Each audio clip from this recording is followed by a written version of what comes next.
Tuanzie kwa upande wa Afrika Mashariki. Kwa ndugu zetu Kenya, tumeweza kuona mafuriko ambayo yameweza kutokea upande wa Kisumu katika taifa la Kenya, jinsi gani ambavyo hali halisi ilivyoweza kuwa katika taifa hilo. Lakini hata hivyo boti za uokoaji zimeweza kufika sehemu hiyo na kuweza kuokoa watu na kuweza kuwapeleka sehemu salama zaidi.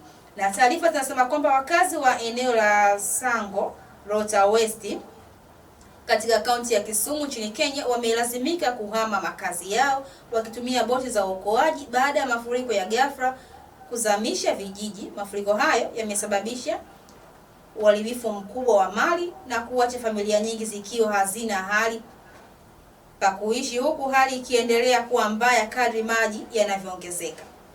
Taarifa zinaeleza kuwa takriban ekari 3,000 za mashamba zimeharibiwa vibaya, huku mazao katika zaidi ya ekari 6,000 yakisombwa na maji. Hali hiyo imewaathiri wakulima wengi ambao walitegemea mavuno hayo kwa chakula na kipato, na kuongeza hofu ya uhaba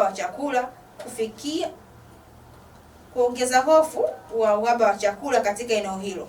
Zaidi ya familia 3,000 zimeathirika na kulazimika kuhama makazi yao, ambapo baadhi yao wamepata hifadhi katika vituo 8 vya dharura vilivyoandaliwa. Wakati huo maji yanaendelea kuongezeka kutoka mto Mirui, yanaendelea kutishia usalama wa wakazi waliobaki. Ni taarifa katika taifa la Kenya kuhusiana na mafuriko katika kaunti ya Kisumu. Na hata hivyo nakuja kuangazia mtazamaji wa TV, na tumeanza kuona tazama jinsi gani ambavyo hali ilivyo kwa sasa hivi katika kaunti ya Kisumu katika taifa la Kenya. Ni mafuriko ambayo yameweza kusababisha athari hiyo kwa wakazi hao. Lakini hata hivyo, kuhusiana na zaidi ya ekari 6,000 kuweza kuharibiwa, na hata hivyo jinsi gani ambavyo zaidi ya wakazi 3,000 na wenyewe kuweza kuhama makazi yao. Pata picha. Kwa upande wa Tanzania tuliweza kuona mafuriko ambayo yameweza kutokea kwa upande wa Mwanza, hali halisi ilikuwepo vipi. Na hata hivyo tuweza kuona sasa kwa majirani zetu katika taifa la Kenya. Ni kwa upande wa Afrika Mashariki. Lakini hata hivyo tuangazie taarifa nyingine kutoka katika taifa la Korea Kaskazini. Kuhusiana na rais wa Korea Kaskazini Kim Jong-un kuweza kuchaguliwa tena na bunge kuwa kiongozi mkuu wa majimbo katika taifa hilo la Korea Kaskazini, na hiyo ni hatua kubwa zaidi katika taifa hilo la Korea Kaskazini. Bunge la Korea Kaskazini linalojulikana kama bunge kuu la watu limefuta mashaka yote kwa kumteua upya Kim Jong-un kuwa rais wa masuala ya jimbo, jukumu linalompa mamlaka ya juu ya kiongozi wa taifa. Televisheni ya taifa hilo Korea Central Television imeripoti kufanyika kwa uteuzi huo katika kikao cha bunge kilichofanyika Jumapili Machi 22, 2026, ambapo pia alitangazwa kuwa mshirika wake wa karibu Jo Yong-won amechukua nafasi ya mwenyekiti wa kamati ya kudumu ya bunge. Karibu 40% ya mawaziri katika serikali wameteuliwa upya, hatua inayoashiria mabadiliko ya viongozi kufuatia mkutano wa chama tawala cha Workers Party mwezi uliopita, huku ajenda ya kikao hicho ikiwa ni pamoja na marekebisho ya katiba, mpango wa maendeleo ya kiuchumi uliotangazwa katika mkutano wa bajeti ya taifa.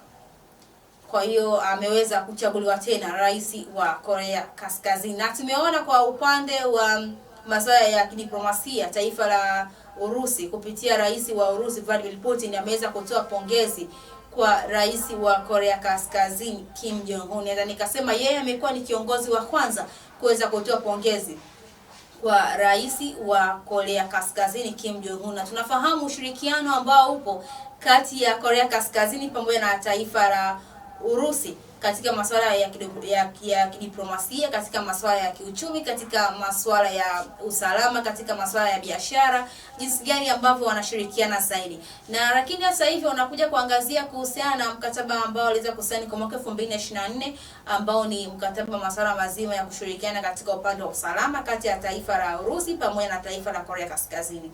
Na hata hivyo ushirikiano huu tuliweza kuona katika mwaka 2025 pale ambapo upande wa taifa la Korea Kaskazini kukubali kuweza kutoa wanajeshi wake zaidi ya 1,000 kuweza kujiunga na jeshi la Urusi katika kuhakikisha kwamba Urusi inashinda katika vita ambayo ipo hivi sasa kati ya Urusi pamoja na taifa la Ukraine.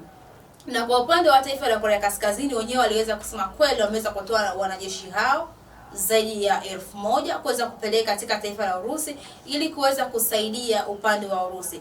Hii ni diplomasia ambayo imeweza kuonekana, na ukiweza kulinganisha na katika mataifa mengine haijawahi kutokea kama hivi. Lakini hasa hivi unakuja kuangazia hata katika mgogoro wa kivita ambao upo kati ya Urusi pamoja na Ukraine, jinsi gani ambapo taifa la Korea Kaskazini wenyewe wapo kipaumbele zaidi katika kuhakikisha kwamba anamsapoti upande wa Urusi bila kuweza kuficha, bila kuweza kusema kwamba hapana, mimi si support upande wa Urusi. Hapana, tuweza kuona pale ambapo akiwa anasaidia upande wa silaha, lakini hata hivyo anaweza kusaidia kuweza kutoa wanajeshi wake katika taifa la Korea Kaskazini na kuweza kuwapeleka katika taifa la Urusi. Lakini baada ya kuweza kutoa wanajeshi katika taifa lake, tukaweza kuona upande wa taifa la Korea Kaskazini wakaweza kusajili upya wanajeshi katika taifa hilo, na idadi zaidi ikaweza kujitokeza wananchi katika taifa la Korea Kaskazini kwa ajili ya kuweza kujisajili katika jeshi la taifa hilo.